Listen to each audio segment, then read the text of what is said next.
श्री स्वामी समर्थ. जय जय स्वामी समर्थ. मंडळी, आपल्या महाराष्ट्रातील शेतकऱ्याला एक गोष्ट चांगली माहिती असते. शेतात नवीन पीक घ्यायचे असेल तर आधी शेत मोकळे करावे लागते. जुनं पीक काढावं लागतं, वाळलेले गवत बाजूला करावं लागतं, तण उपटावं लागतं, दगडधुंडे हटवावे लागतात. मग कुठे जमीन नवीन बियाणांचं स्वागत करते. पण जर शेतकरी म्हणाला, मला नवीन पीक हवं आहे पण जुनं काही काढणार नाही, तर पीक येईल का? नाही ना. निसर्गाचा नियम आहे, नवीन येण्यासाठी जुन्याला जागा सोडावी लागते. मंडळी, हा नियम फक्त शेतीचा नाही, हा नियम जीवनाचा आहे, हा नियम अध्यात्माचा आहे, हा नियम स्वामी समर्थांच्या कृपेचा आहे. आज अनेक लोक म्हणतात, माझ्या जीवनात आनंद का येत नाही, मला शांती का मिळत नाही, माझ्या मनात भक्ती का जागत नाही. पण त्यांनी कधी स्वतःच्या मनाकडे, शेताकडे पाहिले आहे का? कारण त्या शेतात वर्षानुवर्ष तण उगवलेले असते. कुठे रागाचे तण, कुठे मत्सराचे तण, कुठे अपयशाच्या आठवणींचे तण, कुठे भीतीचे तण, कुठे अहंकाराचे तण. आणि मग माणूस चांगल्या विचारांचे बी पेरतो, पण ते रुजत नाही, कारण आधीच तणांनी जमीन व्यापलेली असते. मंडळी, एक शेतकऱ्याची गोष्ट आहे. दरवर्षी त्याचं पीक कमी यायचं. तो देवाला दोष द्यायचा, नशिबाला दोष द्यायचा, हवामानाला दोष द्यायचा. एक दिवस गावातील अनुभवी शेतकरी त्याच्या शेतात गेला आणि म्हणाला, तुझी जमीन वाईट नाही, तुझे बियाणे वाईट नाही, पण तण खूप वाढलेले आहे. त्या दिवशी त्या शेतकऱ्याला समजलं, समस्या पिकात नव्हती, समस्या तणात होती. भक्त हो, आपल्या आयुष्यातही हेच घडते. आपण परिस्थितीला दोष देतो, लोकांना दोष देतो, नशिबाला दोष देतो. पण अनेकदा समस्या परिस्थितीत नसते, समस्या मनात वाढलेल्या तणात असते. स्वामी समर्थ सांगतात, मन जिंकलं की जग जिंकलं. पण मन जिंकण्यासाठी आधी मन स्वच्छ करावं लागतं. आज अनेकांच्या मनात जुनी दुःखे घर करून बसली आहेत. 5 वर्षापूर्वी कोणी काय बोललं ते आठवतं, 10 वर्षापूर्वी कोणी कसा अपमान केला ते आठवतं, कोणी फसवलं ते आठवतं, पण स्वामींनी किती वेळा वाचवलं हे आठवत नाही, किती वेळा संकटातून बाहेर काढलं हे आठवत नाही, किती वेळा कृपा केली हे आठवत नाही.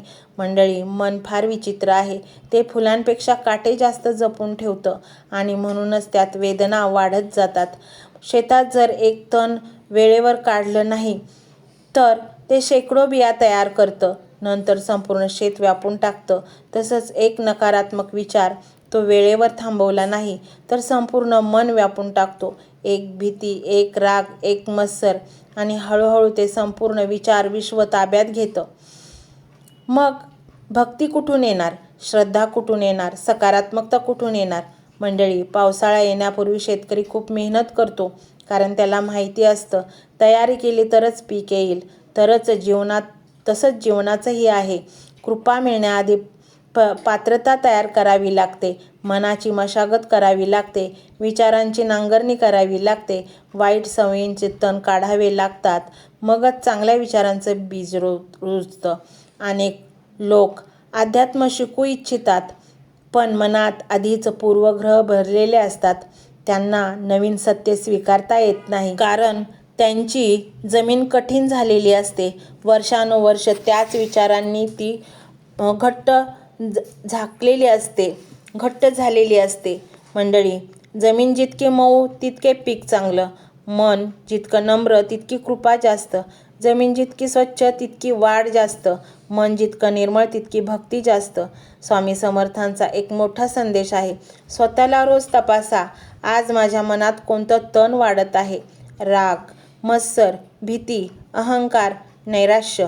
कारण जे तण आज छोटं आहे ते उद्या जंगल बनू शकतं, आणि जे जंगल आज दिसतंय ते कधीतरी एक छोट्या तणापासूनच सुरू झालं होतं. आजपासून मनाच्या शेतीची काळजी घ्या. जुने राग काढून टाका, जुन्या वेदना सोडून द्या, जुन्या अपयशांची राख उधळून द्या. कारण राखेत पीक उगवत नाही, पण सुपीक मातीत उगवतं. तसंच दुःखाला धरून ठेवलं तर वाढ होत नाही, सोडून दिलं तर नवीन जीवन उगवतं. लक्षात ठेवा, स्वामी समर्थांची कृपा हे एक बी आहे, श्रद्धा हे त्याचं पाणी आहे, आणि स्वच्छ मन ही त्याची जमीन आहे. जमीन तयार असेल तर एक बी 1000 दाणे देते, मन तयार असेल तर एक कृपा आयुष्य बदलून टाकते. म्हणूनच आज स्वतःला एक वचन द्या, मी माझ्या मनातील तण ओळखले. मी त्यांना वाढू देणार नाही. मी माझ्या विचारांच्या शेताची मशागत करेन आणि स्वामींच्या कृपेचे बी माझ्या हृदयात रुजवेन. कारण जुनं गवत काढल्याशिवाय नवीन पीक येत नाही आणि जुने विचार सोडल्याशिवाय नवीन जीवन फुलत नाही. मंडळी, आता आपण भगवद्गीतेतील 5व्या अध्यायाचे रहस्य उलगडूया. पाहूया नक्की त्यामध्ये काय सांगितले. भगवद्गीतेच्या 4थ्या अध्यायात श्रीकृष्णांनी ज्ञानाचे महत्त्व दिले, कर्माचे रहस्य उलगडले आणि अवतारांचे गूढ स्पष्ट केले. पण अर्जुनाच्या मनात अजूनही एक प्रश्न सतत घोंगावत होता. हा प्रश्न हजारो वर्षापूर्वी जितका महत्त्वाचा होता तितकाच तो आजही महत्त्वाचा आहे. अर्जुन श्रीकृष्णांना विचारतो, हे कृष्णा, तुम्ही कधी कर्मसन्यासाची स्तुती करता आणि कर्मयोगाची? मग मला स्पष्ट सांगा, यापैकी श्रेष्ठ कोणता? हा प्रश्न प्रत्येक गृहस्थाच्या मनात कधीतरी येतो. संसारात राहून अध्यात्म करता येते का? की ईश्वर प्राप्तीसाठी सर्व काही सोडून द्यावे लागते? घर, पैसा, नोकरी, व्यवसाय, जबाबदाऱ्या यांच्यामध्ये राहून मोक्ष मिळू शकतो का? की त्यासाठी जंगलात जावे लागते? भगवद्गीतेचा 5वा अध्याय याच प्रश्नाचे उत्तर देतो आणि हे उत्तर अत्यंत क्रांतिकारी आहे. मंडळी, श्रीकृष्ण म्हणतात, कर्मसन्यास आणि कर्मयोग दोन्हीही कल्याणकारक आहेत. पण बहुतेक लोकांसाठी कर्मयोग अधिक सोपा आणि अधिक उपयुक्त आहे. हे उत्तर का महत्त्वाचे आहे? कारण अनेकांना वाटते की अध्यात्म म्हणजे संसार सोडणे.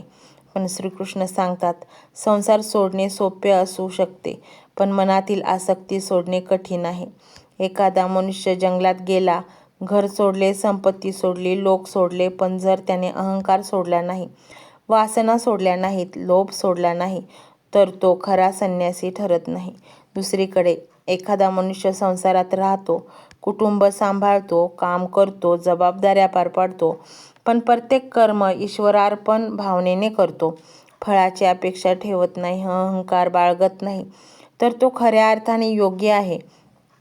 मंडळी, हा अध्याय आपल्याला एक महत्त्वाचा भ्रम दूर करायला शिकवतो. अध्यात्म हे स्थानावर अवलंबून नसते, ते मनाच्या अवस्थेवर अवलंबून असते. हिमालयात जाऊनही मन अस्वस्थ असू शकते आणि गर्दीच्या शहरात राहूनही मन शांत राहू शकते. प्रश्न बाहेरच्या जगाचा नाहीच आहे, प्रश्न आतल्या जगाचा आहे. श्रीकृष्ण सांगतात, जो कर्माच्या फळांवर अवलंबून राहत नाही तोच खरा संन्यासी. याचा अर्थ काय?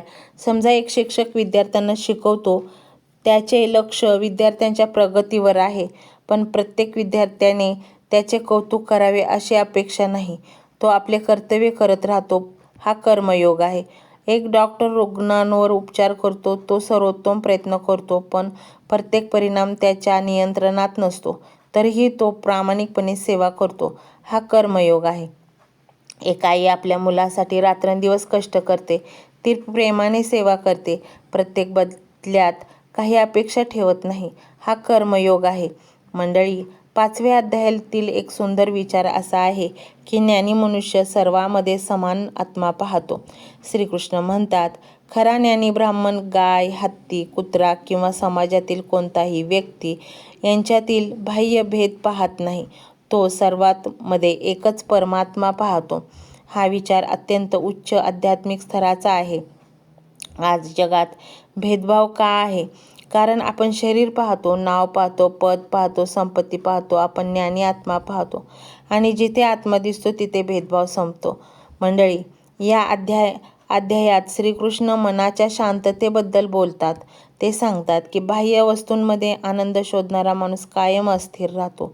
कारण बाह्य गोष्टी बदलतात, पैसा बदलतो, लोक बदलतात, परिस्थिती बदलते, यश अपयश बदलते. जर आनंद याच्यावर अवलंबून असेल तर मन सतत अस्थिर राहील. पण जो अंतर्मनाने आनंद शोधतो तो परिस्थितीच्या पलीकडे जातो. यालाच गीतेत आत्मरती म्हटले आहे. आजचा माणूस सतत धावत आहे, अधिक पैसा, अधिक यश, अधिक प्रतिष्ठा, अधिक सुख. पण जितका तो बाहेर धावतो तितका आत रिकामा होत जातो. 5वा अध्याय सांगतो, शांती बाहेर नाही, ती आत आहे. तुम्ही जिथे आहात तिथेच ती शोधायची आहे. मंडळी, या अध्यायात इंद्रिय संयमाचाही उल्लेख आहे.